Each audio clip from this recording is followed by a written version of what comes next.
अकबर की चाकरी के लिए नहीं, रघुवर की चाकरी के लिए पैदा हुआ है तुलसीदास।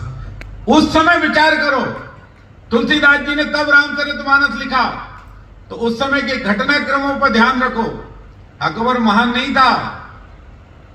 अकबर जैसा लुटेरा, कूर, धूर्त कोई राजा ही नहीं हुआ।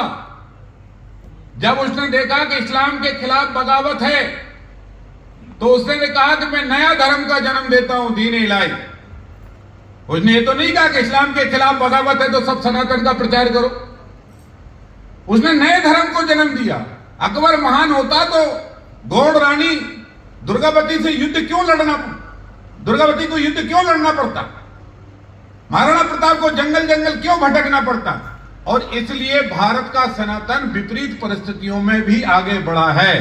रामचरित केवल पढ़ो और इसको छोड़ दो नहीं, रामचरित लिखा कब गया इसे भी पढ़ो, और उस समय की परिस्थिति कितनी भिन्न थी इसको पढ़ो, कितनी जटिल थी, कितना अन्याय अत्याचार हमारे साधु समाज ने भोगा होगा।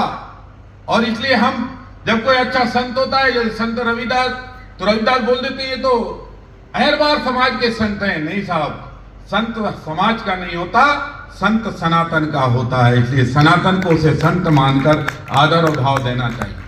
और इसलिए आज की तुलना में रामचरितमानस केवल इसलिए नहीं है कि हमें रामचरितमानस पढ़ना है, रामचरितमानस इसलिए है कि हमें राम का चरित्र मन में उतारना है, उतारने के बाद अपने आप को तैयार करना है।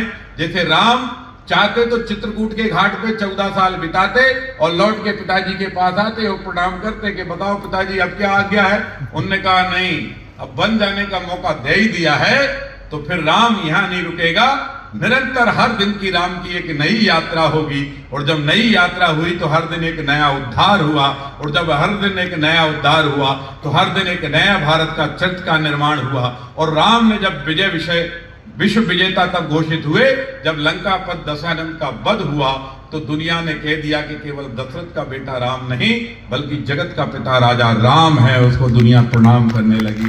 और इसलिए राम ने यह दिखाया है कि